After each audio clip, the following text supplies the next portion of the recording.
Always on the road, don't lose control. I'm speeding fast to chase my soul. I'm driving to get away, running through emotions high and low, holding on or letting go. We need to talk about things like sermons, because if we're saying to the world, hey world, come here on Sunday at 10 o'clock, and whatever you see there, in those four walls called church, that is the kind of humanity you get if you follow our God, that would be really bad news. I mean, maybe that is why, a lot of churches are struggling, because people don't buy that. They're basically saying, wait, that's the kind of humanity I'm going to get if I follow their God? Everyone sits down and listens to one person talking at them? Well, thank you, but no thank you. My point right now is there are all kinds of presuppositions that should be brought out into the open. I'm going to call the first one biblicizing, and what I mean by that is this notion that we take what we're already doing, which is preaching, and we infuse it supposedly with biblical meaning by letting people believe that this practice of preaching is a biblical thing. It is not. It is not. It's as simple as that. If you talk to New Testament scholars, most will either say, well, actually, I guess we don't have that in the New Testament. And a few will say, well, there are people who are speaking to large groups in the New Testament, but that's not the point. The point is not that John the Baptist addressed a lot of people, or Jesus or Paul or Peter. The point is, was there such a thing as sermon or preaching as part of what we call church? And the answer is there was not. Now, a few will be audacious enough to go to a place like Romans 10, 14 through 17, which basically says, hey, if people aren't going to hear about Jesus, how are they going to believe in him? And the way Romans phrases it is to say, if there's no proclamation of Jesus, then how are people going to find out? If you compare, for instance, the New Revised Standard Version of Romans 10, 14 through 17 with the New International Version, it's the New Revised Standard Version that actually tells you what the Greek text says, and the New International Version simply takes the freedom to make a change. It sticks preaching into the text. And I find that disingenuous. I frankly find it ridiculous, and it's troubling to me. But of course, the hundreds or thousands of people sitting there in church with the text of the NIV up on the PowerPoint, the big screen, they have no idea. Maybe their pastor has no idea. Or maybe their pastor has an idea but doesn't want to talk about it. I don't know. I don't want to generalize. All I'm saying is there's a big discussion to be had here. Now, I told you earlier that this is not about being for or against preaching. We do a lot of things that the New Testament doesn't do. That's fine. All I'm saying is really two things. One, do not let people continue in this belief that whatever we do in church and whatever church people go to somehow must be in tune with what Jesus wanted and what the New Testament wanted. No.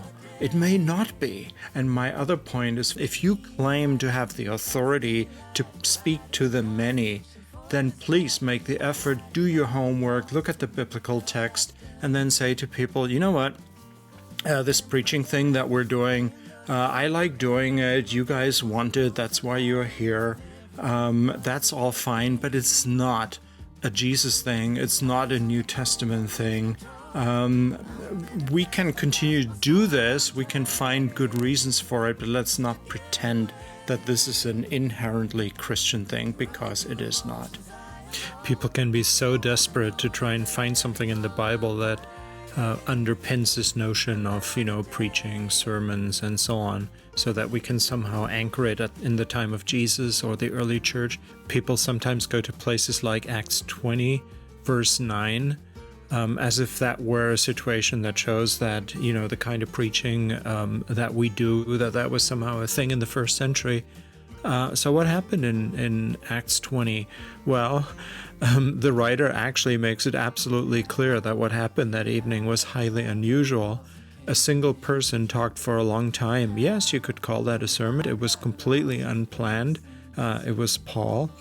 But the text makes it absolutely clear that it was unusual. Paul talked for a long time, and this young guy, Eutychus, actually fell asleep, and he fell out of the window. So is this how low we go to try and argue that what we do today had any kind of counterpart in the first century? If Jesus walked into any of our churches today, he'd be completely puzzled. He would probably say, this is nothing to do with what we did in the first century. On the other hand, there was this thing, the synagogue. This kind of looks like that. The synagogue was actually the place where Jesus experienced the worst opposition, and repeatedly, constantly, where they tried to get rid of him, they tried to kill him, they tried to push him out. They questioned everything he did. And what's really interesting about that is, what are the reasons for that difference between him and what the synagogue was doing? And the answer is very clear. And people don't talk all that much about it, but we should. The reason is that they had a different understanding of holiness. The reason the synagogue was so opposed to him was that his understanding of holiness was not hierarchical, whereas the synagogue was all about hierarchy. It was all about mediated holiness and sacredness.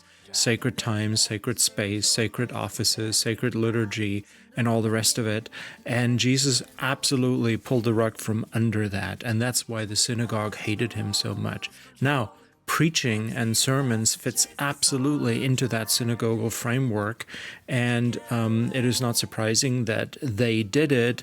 It's also not surprising that having redefined holiness around his person, having defined it relationally rather than in terms of sacred space and time and offices and hierarchies and whatnot, Jesus was not into sermons, and the early church was not into sermons. Does any of that mean we can't do it? No, of course we can do it. All I'm saying is two things. We need better reasons for doing it than to say, this is what the first Christians did, because they did not. And secondly, we need to understand why they didn't do it, because it reflected the wrong kind of humanity given what Jesus was about to do on the cross. That was the main reason. So it's deeply ironic that Christianity comes along and, in subsequent centuries makes this kind of the core piece of Christian identity.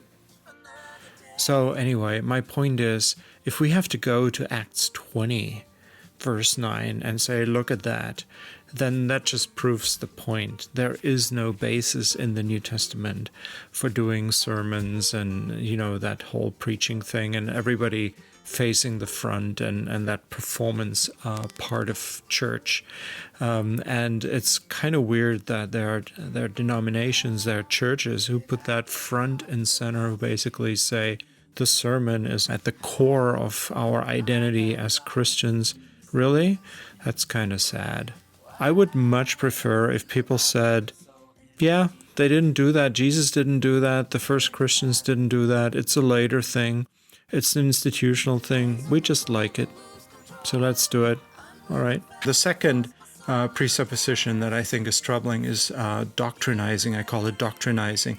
We have such a weakness when it comes to venerating the solidified. We much prefer the solidified, when you can put something in a firm doctrinal framework and say, this is how it is. And we pretend that we know something and it will never change. It's kind of immovable truth or something like that. You know what? The New Testament is not interested in that. It's not. Not even the book of Romans. The book of Romans is usually seen by many as the doctrinal book. I have news for you. The book of Romans is a storybook. In Romans, Paul takes a sweeping look at history, essentially in broad strokes, and starting with creation and then Abraham and some major people in the Old Testament, and the ups and downs of Israel, and what Jesus brought to Israel and ultimately to the world, and how church fits into that. It's absolutely sweeping.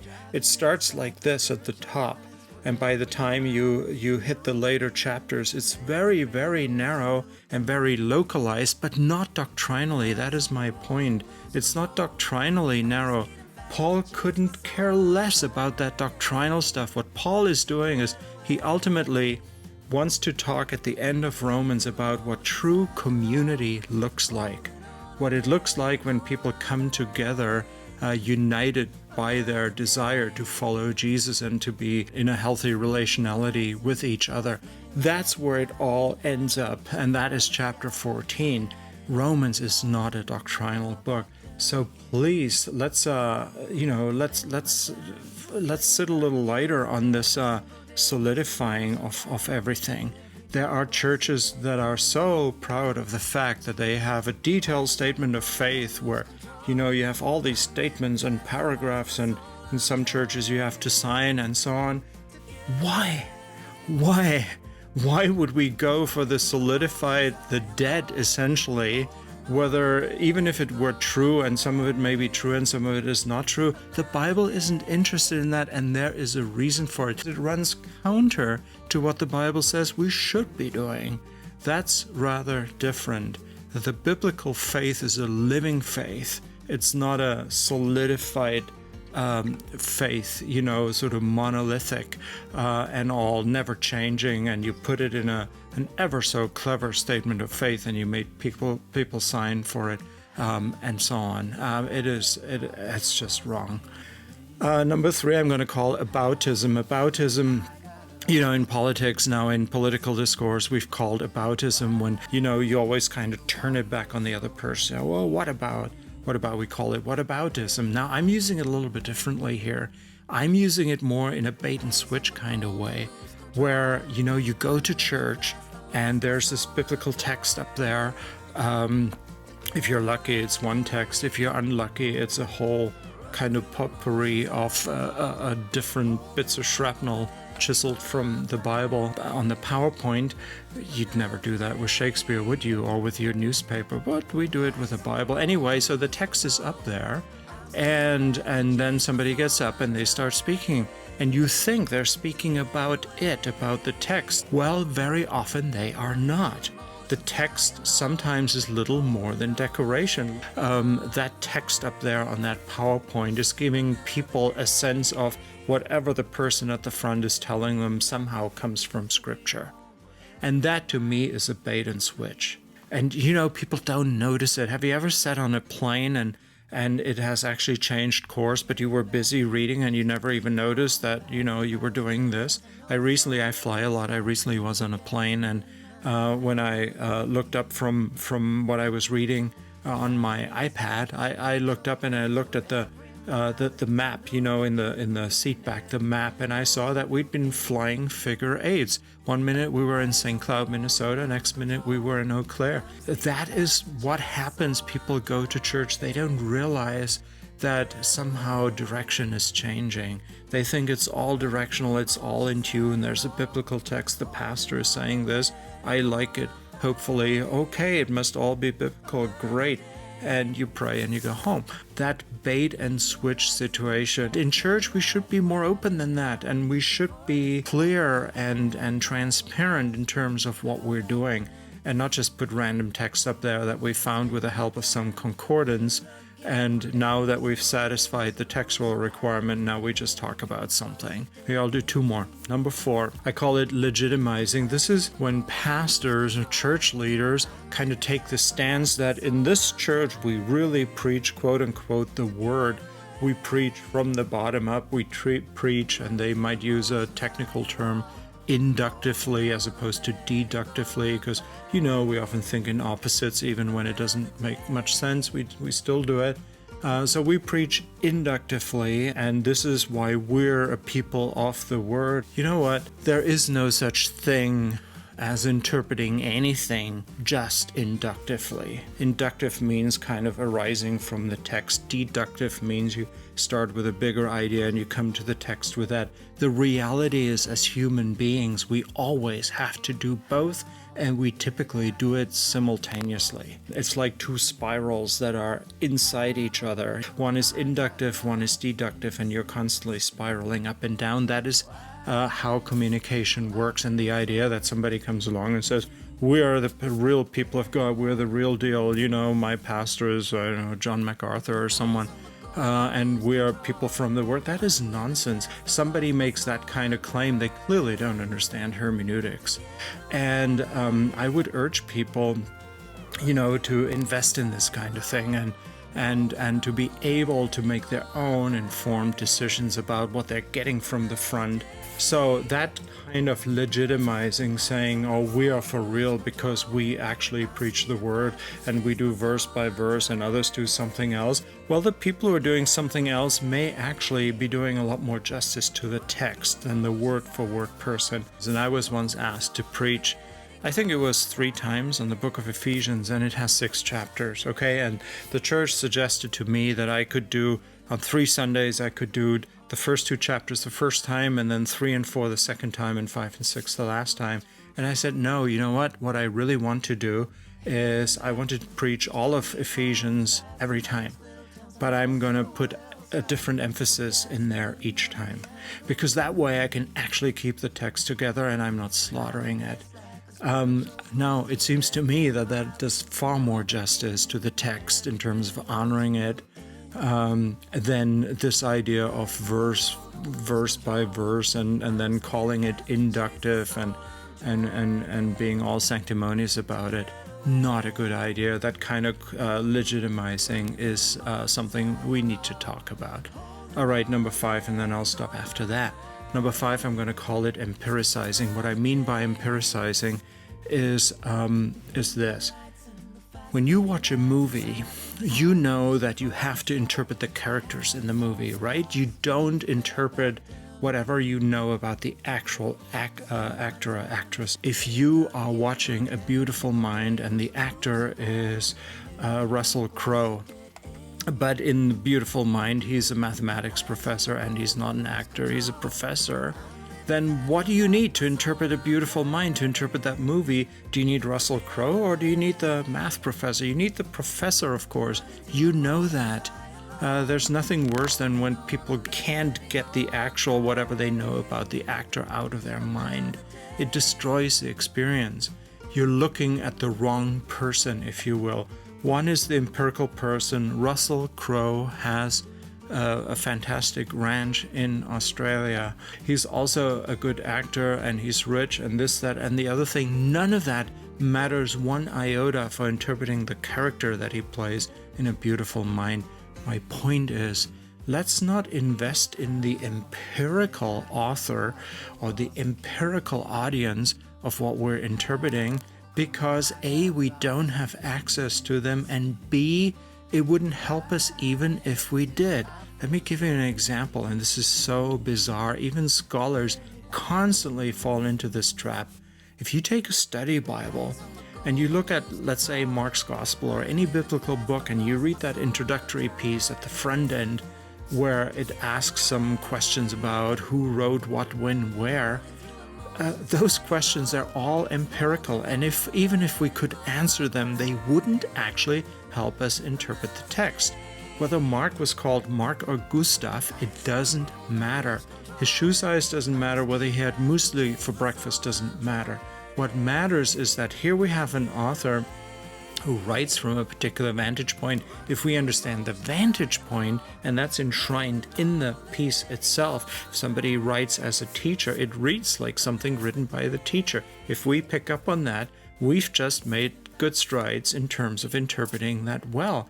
Whether the person who's writing as a teacher ends up being a baker in real life is irrelevant. It's irrelevant. Now, the Gospels and Acts, which is part of one of the Gospels, you take those together, that's like what, 2/3 of the New Testament? Guess what? We have no idea who wrote any of it, when, where, to whom. We do not know. And it's so funny, you go to these Bibles, these study Bibles, and you read those introductions. What do you think they'll talk about for the, 6 pages before you actually get into the biblical book? They ask exactly those questions. Who, when, what, where. And then in the end, they have to say in every single case, we don't know. Or they give you a general answer. Mark was written somewhere in the Roman Empire. Okay, well, that's a little bit like if I said to you, let's meet in McDonald's next week, can you ask which McDonald's? And I say, well, the one in the United States. Do you see what I mean? That's just not helpful. So why on earth are we doing this? We don't do it when we go to the movies. We don't do it when we read the newspaper, but somehow when we come to read the Bible, we lose our mind and we go crazy with this stuff. What's wrong with us? We have real issues. So I have a list of 10 here. I only got through 5. I'll do the next 5 in the next video. See you then. Running through emotions, I